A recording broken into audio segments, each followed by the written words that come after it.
The event of the people of the elephant. Surah Al-Fil. Have you not seen how your Lord dealt with the people of the elephant? Did he not make their plot go astray?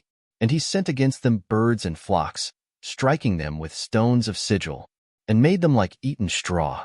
Surah Al-Fil. The year of the elephant, 571 CE. The incident of the people of the elephant occurred in the same year as the birth of Prophet Muhammad, sallallahu alaihi wasallam, in 571 CE.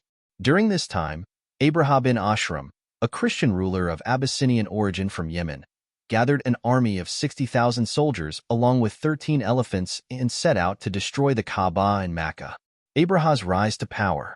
Abraham was initially a commander of the Christian army sent by the king of Abyssinia to avenge the oppression of Christians by the Jewish ruler of Yemen, Yusuf Dunyuwas. By 525 CE, this led to the establishment of Abyssinian rule in Yemen. Over time, Abraham became the independent ruler of Yemen, yet he cunningly maintained the formal suzerainty of the Abyssinian king, referring to himself as the deputy king. Abraham was a staunch Christian, and after securing his power, he decided to spread Christianity among the Arabs.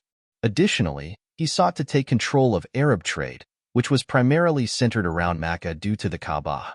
Abraham's plan to divert the pilgrimage. In his attempt to weaken the significance of the Kaaba and its role in Arab trade, Abraham constructed a magnificent church in the capital of Yemen, Sana'a, known as Al-Khalis, or Aklis in Greek. His goal was twofold. First, to redirect the annual pilgrimage of the Arabs from the Kaaba to this newly built church, and second, to monopolize the lucrative trade routes that had previously flourished around Mecca, which was the center of Arab commerce due to the Kaaba. Abraham publicly declared that he would force the Arabs to change their pilgrimage destination and travel to his church instead. Furious at this challenge to the sanctity of the Kaaba, an Arab, Hijazi, man defiled the church by committing an act of impurity inside it. This act of desecration enraged Abraham, and he vowed to destroy the Kaaba in retaliation. Abraham's march towards Mecca. In late 570 CE, Abraham set off from Yemen with his army, including the 13 elephants, intending to destroy the Kaaba. On his way, 2 Arab leaders tried to resist him but were defeated. Abraham's army, resembling a storm, reached Al-Mughams, a location near Mecca. Here, the army camped, while some of Abraham's forces raided nearby areas, looting livestock from the people of Tahama and the Quraysh. Among the looted items were 200 camels belonging to Abdul Muttalib, the grandfather of Prophet Muhammad, sallallahu alaihi wasallam. Abraham then sent an envoy to Abdul Muttalib, the chief of Mecca, with a message that he had no intention of fighting the Quraysh but had come solely to destroy the Kaaba. He assured Abdul Muttalib that if the Quraysh did not resist, he would spare their lives and property. The response of Abdul Muttalib. Abdul Muttalib, known for his dignity and wisdom, responded calmly. He acknowledged that the Quraysh had no strength to fight against such a powerful army and emphasized that the Kaaba was the house of Allah, and Allah himself would protect it if he willed. Abdul Muttalib replied, "We have no power to fight Abraham, but the Kaaba belongs to Allah.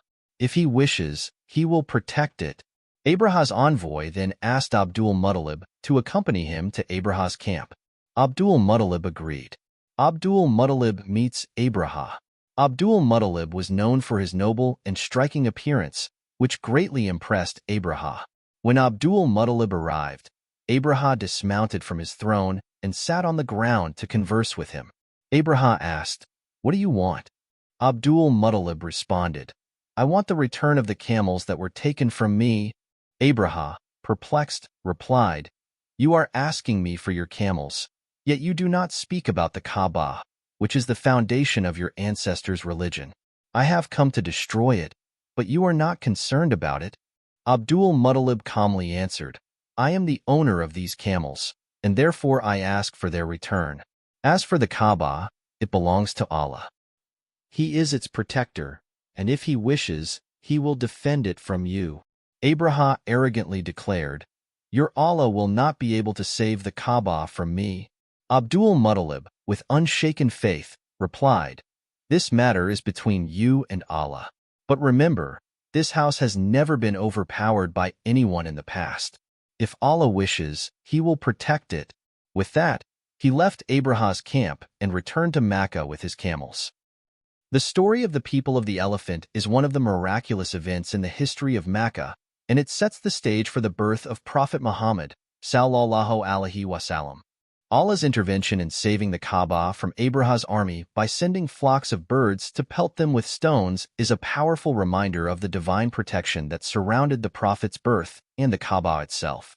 This event marks the beginning of the era in which Prophet Muhammad, sallallahu alaihi wasallam, would be born, and the Year of the Elephant is an important historical event, showing the helplessness of the greatest military power of the time against the will of Allah.